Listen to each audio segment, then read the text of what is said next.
नमस्कार और स्वागत है आप सबका। आज हम एक बहुत ही चर्चित किताब है पर्सनल फाइनेंस की, रिच डैड पुअर डैड। तो इसकी एक कैजुअल रिव्यू की हम गहराई से पड़ताल कर रहे हैं। हमारे पास ये रिव्यू है और हमारा मकसद है इसके जरिए ये समझना कि भाई इस किताब ने इतना हल्ला क्यों मचाया और इस रिव्यू के हिसाब से इसकी असली बातें क्या हैं, अच्छी और बुरी दोनों। हाँ, क्योंकि ये किताब ना लोगों में बड़े स्ट्रॉन्ग रिएक्शंस जगाती है। कुछ तो मानते हैं कि अरे वाह क्या मोटिवेशन है, और कुछ इसकी सलाह पर सवाल उठाते हैं। तो चलिए देखते हैं कि ये खास रिव्यू इस किताब के असर और इसके दावों को कैसे देखता है। तो रिव्यू की शुरुआत होती है किताब के एकदम कोर आइडिया से। वो रॉबर्ट कियोसाकी के डू डैड्स वाली कहानी है ना। एक तरफ है उनके पुअर डैड, असली पिता, पढ़े लिखे, अच्छी डिग्री, और उनका जोर था भाई अच्छी पढ़ाई करो, कॉलेज जाओ, सिक्योर नौकरी पाओ। रिव्यू भी कहता है कि ये रास्ता ज्यादातर लोगों को पता है, यही सिखाया जाता है। और फिर दूसरी तरफ आते हैं रिच डैड। ये उनके दोस्त के पिता थे, फॉर्मल पढ़ाई शायद कम, लेकिन बिजनेस और इन्वेस्टमेंट में माहिर। और रिव्यू इस बात पे रोशनी डालता है कि कैसे रिच डैड ने कियोसाकी को पैसे के वो सबक सिखाए जो स्कूल में नहीं मिलते, कि पैसा सिर्फ कमाना नहीं है, उसे अपने लिए काम पर लगाना है। रिव्यू के मुताबिक यही जो फर्क है ना, एक सेफ जॉब वाला एकेडमिक और दूसरा वो बिजनेसमैन इन्वेस्टर, यही किताब की पूरी फिलॉसफी की नींव है। हाँ, ये कॉन्ट्रास्ट वाकई बहुत दिलचस्प है। और रिव्यू का जो एनालिसिस है वो बताता है कि ये दो पिताओं की कहानी सिर्फ एक कहानी नहीं है। ये असल में पाठक को एकदम शुरुआत में ही दो अलग अलग फाइनेंशियल माइंडसेट दिखा देती है। एक रास्ता है स्टेबिलिटी और सिक्योरिटी का, और दूसरा है फाइनेंशियल फ्रीडम और वेल्थ क्रिएशन का। रिव्यू का तर्क यही है कि इसी वजह से, इसी ड्रामेटिक तुलना की वजह से किताब इतने सारे लोगों से कनेक्ट कर पाती है। ये एक बहुत पावरफुल तरीका है मुश्किल फाइनेंशियल आइडियाज को सिंपल बनाने का। यादगार भी बन जाता है। हाँ बिल्कुल। और इसी कहानी के फ्रेमवर्क से रिव्यू ने कुछ खास सबक निकाले जिन्हें किताब का निचोड़ कह सकते हैं। रिव्यू जिस पहले और शायद सबसे कंट्रोवर्शियल विचार पर जोर देता है वो है, पैसे के लिए काम मत करो, पैसे को अपने लिए काम करने दो। रिव्यू उसको थोड़ा खोलकर समझाता है कि ज्यादातर लोग क्या करते हैं, अपनी सैलरी के बदले अपना टाइम और स्किल बेचते हैं, जिसे वो रैट रेस भी कहते हैं, है ना। और इसके उलट रिव्यू के मुताबिक कियोसाकी के रिच डैड का फलसफा यह है कि अमीर बनने का रास्ता है एसेट्स बनाना या खरीदना, ऐसी चीजें जो इनकम जनरेट करें, तब भी जब आप एक्टिवली काम नहीं कर रहे हों। रिव्यू इसे एक बड़े शिफ्ट की तरह देखता है, जॉब वाली सोच से हटकर इन्वेस्टर या उद्यमी वाली सोच की तरफ। बिल्कुल, ये पैसिव इनकम का ही कॉन्सेप्ट है। और रिव्यू इस बात को हाईलाइट करती है कि किताब कैसे लोगों को सोचने पर मजबूर करती है कि उनकी इनकम आ कहां से रही है। क्या आपकी इनकम पूरी तरह आपकी जॉब पर डिपेंडेंट है, या आपके पास ऐसे सोर्सेज हैं जो आपके टाइम से अलग होकर भी पैसा कमा रहे हैं। रिव्यू के हिसाब से ये सवाल ही किताब के सबसे पावरफुल विचारों में से है। हालांकि रिव्यू ये भी कहती है कि किताब इस कैसे पर ज्यादा डिटेल में नहीं जाती, कि एक आम आदमी ये बदलाव लाए कैसे, ये एक कमी भी हो सकती है। हाँ, ये ज़रूरी पॉइंट है और ये हमें रिव्यू के अगले मुख्य पॉइंट पर लाता है, फाइनेंशियल लिटरेसी, पैसे की समझ। रिव्यू इस बात पर काफ़ी जोर देता है कि हमारा जो ट्रेडिशनल एजुकेशन सिस्टम है वो हमें ज़िंदगी के लिए तैयार करने में कहाँ चूक जाता है। रिव्यू का तर्क है कि स्कूल में हम वो सब सीखते हैं, मुश्किल गणित, इतिहास की तारीखें, है ना, लेकिन बजट बनाना या अच्छा कर्ज, बुरा कर्ज, इसमें फ़र्क करना, इन्वेस्टमेंट के बेसिक प्रिंसिपल्स, टैक्स कैसे काम करता है, ये प्रैक्टिकल चीजें नहीं सिखाई जाती। रिव्यू के अनुसार रिच डैड पुअर डैड इसी गैप को भरने की कोशिश करती है। ये दावा करती है प्रैक्टिकल नॉलेज देने का, जिसे फॉर्मल एजुकेशन अक्सर इग्नोर कर देती है। रिव्यू इसे किताब की पॉपुलैरिटी का एक बड़ा कारण मानती है।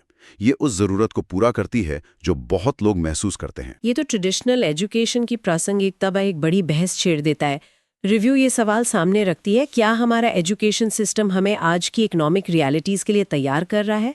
रिव्यू का एनालिसिस ये इशारा करता है कि कियोसाकी की किताब की सफलता कुछ हद तक इसी सोच पर आधारित है कि ट्रेडिशनल एजुकेशन काफ़ी नहीं है।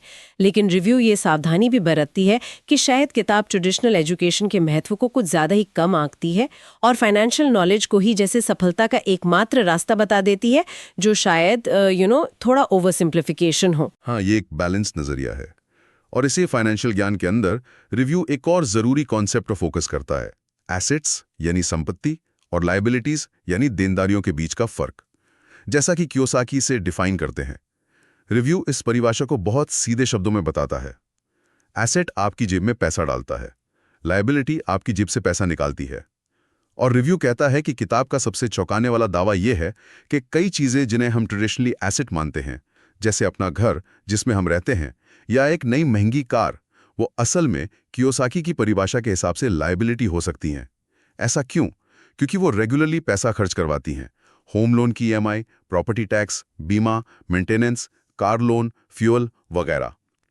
रिव्यू के अनुसार असली एसेट वो है जो कैश फ्लो जनरेट करे, जैसे किराए पर दी हुई प्रॉपर्टी, स्टॉक डिविडेंड या किसी बिजनेस से इनकम। हाँ, ये निश्चित रूप से किताब के सबसे ज़्यादा डिस्कस होने वाले और कंट्रोवर्शियल पहलुओं में से एक है। रिव्यू में भी इसका जिक्र है। घर को लायबिलिटी कहना बहुत लोगों को हिला देता है, क्योंकि घर का मालिक होना तो वही फाइनेंशियल सिक्योरिटी का सिंबल माना जाता रहा है हमेशा से। रिव्यू बताती है कि कियोसाकी का मकसद शायद लोगों को ये सोचने पर मजबूर करना है कि क्या उनकी संपत्ति वाकई उनके लिए पैसा बना रही है या उनसे पैसा ले रही है। रिव्यू ये भी मानती है कि ये परिभाषा थोड़ी सिंपल हो सकती है। घर इक्विटी बना सकता है, लॉन्ग टर्म में वैल्यू बढ़ सकती है, लेकिन ये कैश फ्लो पर फोकस करने की अहमियत बताने में असरदार है। बिल्कुल, ये सोचने का एक अलग नजरिया तो देता ही है, और ये सोचने का तरीका ही हमें रिव्यू के चौथे बड़े सबक की तरफ ले जाता है, माइंडसेट शिफ्ट, यानी सोच में बदलाव। रिव्यू इस विचार को किताब के सबसे टिकने वाले योगदानों में से एक मानती है। ये इस बात पर फोकस करता है कि कैसे हमारी भाषा, हमारे विचार, हमारी फाइनेंशियल रियलिटी को शेप देते हैं। रिव्यू खास तौर पर इस बदलाव को हाईलाइट करता है। ये कहने के बजाय कि मैं इसे खरीद नहीं सकता, आई कांट अफोर्ड इट, ये पूछना शुरू करें कि मैं इसे कैसे खरीद सकता हूं, how can I afford it. Review के अनुसार पहला वाक्य तो सोच को बंद कर देता है, बात खत्म, जबकि दूसरा सवाल दिमाग को खोलता है समाधान ढूंढने के लिए। ये हार मानने वाली सोच से प्रॉब्लम सॉल्विंग वाली सोच की तरफ एक शिफ्ट है। रिव्यू इस माइंडसेट शिफ्ट को सिर्फ ख्याली पुलाव नहीं मानती। इसका विश्लेषण ये है कि ये सोच लोगों को क्रिएटिव तरीके ढूंढने, नई स्किल्स सीखने या एक्स्ट्रा इनकम के मौके तलाशने के लिए मोटिवेट कर सकती है। ये फाइनेंशियल चैलेंज को मुश्किलों की तरह नहीं, बल्कि सुलझाई जाने वाली पहेलियों की तरह देखने का एक तरीका है। रिव्यू इसे किताब का एक शक्तिशाली साइकोलॉजिकल पहलू मानती है, जो पढ़ने वालों को अपनी लिमिट्स को चैलेंज करने और ज्यादा एक्टिव फाइनेंशियल लाइफ जीने के लिए एनकरेज करता है। ये सिर्फ पैसे के बारे में नहीं है, बल्कि मौके पहचानने और उन्हें हासिल करने की काबिलियत के बारे में है। तो ये थे कुछ मुख्य विचार जिन्हें रिव्यू ने रिच डैड पुअर डैड से निकाला है। लेकिन जैसा हमने शुरू में कहा, कोई भी रिव्यू बैलेंस्ड होना चाहिए। तो अब बात करते हैं कि इस रिव्यू के अनुसार इस किताब की खूबियां क्या हैं और इसकी कमियां या आलोचनाएं क्या हैं। पहले अच्छाइयों से शुरू करते हैं। रिव्यू कई पॉजिटिव पॉइंट्स गिनाता है। पहला, जैसा पहले भी कहा, यह पढ़ने में बहुत आसान है, एक्सेसिबल है। रिव्यू कहता है कि कियोसाकी मुश्किल फाइनेंशियल कॉन्सेप्ट्स को सिंपल कहानियों और डायलॉग्स के जरिए समझाते हैं। इससे ये उन लोगों के लिए भी इंटरेस्टिंग बन जाती है जिन्हें फाइनेंस का कोई बैकग्राउंड नहीं है। दूसरा, रिव्यू मानती है कि ये किताब बहुत ज़्यादा मोटिवेशनल है।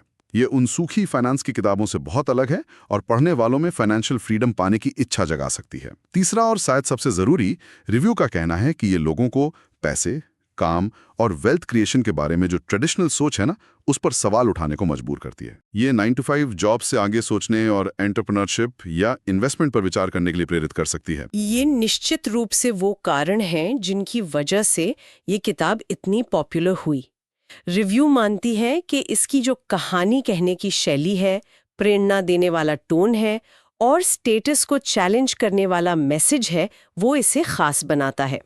ये लोगों को जगाने और उन्हें अपनी फाइनेंशियल सिचुएशन पर कंट्रोल लेने के लिए मोटिवेट करने में सफल रही है, जैसा कि रिव्यू में कहा गया है। हाँ, लेकिन रिव्यू सिर्फ तारीफ ही नहीं करता, ये किताब की कुछ जरूरी कमियों या आलोचनाओं को भी सामने रखता है।